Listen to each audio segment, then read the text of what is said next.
സംസ്ഥാന സർക്കാരിന് നേരെ CPM-ന് നേരെ വീണ്ടും ചോദ്യങ്ങൾ. സേവ് യൂണിവേഴ്സിറ്റി ക്യാമ്പയിൻ കമ്മിറ്റി വീണ്ടും അതിശക്തമായി തന്നെ ചില വിഷയങ്ങളുമായി രംഗത്ത് വന്നിരിക്കുകയാണ്.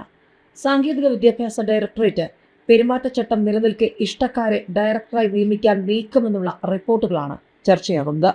കഴിഞ്ഞ 7 വർഷമായി ഒഴിഞ്ഞുകിടക്കുന്ന സാങ്കേതിക വിദ്യാഭ്യാസ ഡയറക്ടർ തസ്തികയിൽ നിയമനം നടത്താതിരുന്ന സർക്കാർ പെരുമാറ്റച്ചട്ടം നിലനിൽക്കെ തിരക്കിട്ട് ഇന്റർവ്യൂ നടത്തുന്നത് ഈ മാസം 31-ന് റിട്ടയർ ചെയ്യുന്ന സുപ്രീം കോടതി വിധിയെ തുടർന്ന് സാങ്കേതിക സർവകലാശാലയിൽ VC സ്ഥാനം നഷ്ടപ്പെട്ട നിലവിൽ ഡയറക്ടറുടെ ചുമതല വഹിക്കുന്ന ഉദ്യോഗസ്ഥയ്ക്ക് നൽകാനാണെന്നാണ് ആരോപണം.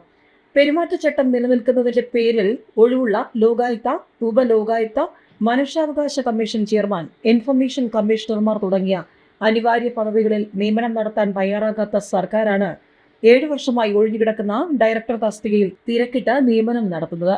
2.5 ലക്ഷം രൂപ ശമ്പളമുള്ള പ്രസ്തുത തസ്തികയിലേക്ക് കഴിഞ്ഞ ഫെബ്രുവരി 29-നാണ് സർക്കാർ എഞ്ചിനീയറിംഗ് കോളേജ് പ്രിൻസിപ്പൽമാരിൽ നിന്നും സാങ്കേതിക വിദ്യാഭ്യാസ ജോയിന്റ് ഡയറക്ടർമാരിൽ നിന്നും അപേക്ഷ ക്ഷണിച്ചത്. എഞ്ചിനീയറിംഗിൽ ഡോക്ടറേറ്റ് ബിരുദത്തിന് പുറമെ 20 വർഷത്തെ അധ്യാപന പരിചയവും പ്രിൻസിപ്പൽ അഥവാ ജോയിന്റ് ഡയറക്ടറായുള്ള പരിചയവുമാണ് ഡയറക്ടർ തസ്തികയ്ക്ക് നിശ്ചയിച്ചിട്ടുള്ളത്. ആകെയുള്ള അപേക്ഷകരിൽ യോഗ്യതയുള്ള 10 പേരെയാണ് തിരുവനന്തപുരം മസ്കറ്റ് ഹോട്ടലിൽ വെച്ച് മെയ് 21-ന് നടക്കുന്ന ഇന്റർവ്യൂവിന് ക്ഷണിച്ചിരിക്കുന്നത്. മെയ് 9 ഇത് സംബന്ധിച്ച കത്ത് ഇന്റർവ്യൂവിൽ പങ്കെടുക്കേണ്ടവർക്ക് അയച്ചു. ഉന്നത വിദ്യാഭ്യാസ സെക്രട്ടറി, ഡിജിറ്റൽ യൂണിവേഴ്സിറ്റി VC, ഉന്നത വിദ്യാഭ്യാസ കൗൺസിൽ മെമ്പർ സെക്രട്ടറി എന്നിവരാണ് സെലക്ഷൻ കമ്മിറ്റി അംഗങ്ങൾ. ഇതിൽ ഇന്റർവ്യൂവിന് പങ്കെടുക്കുന്ന ഡോക്ടർ രഘുരാജ്, ഡോക്ടർ രാജശ്രീ, മുൻ VC, ഡോക്ടർ ശ്രീലക്ഷ്മി എന്നീ 3 പേർ മെയ് 31-ന് റിട്ടയർ ചെയ്യും. ഡോക്ടർ രാജശ്രീ VC ആയിരുന്ന കാലയളവ് പെൻഷൻ ആനുകൂല്യങ്ങൾക്ക് കണക്കാക്കുന്നത് സുപ്രീം കോടതി തടഞ്ഞിട്ടുണ്ട്.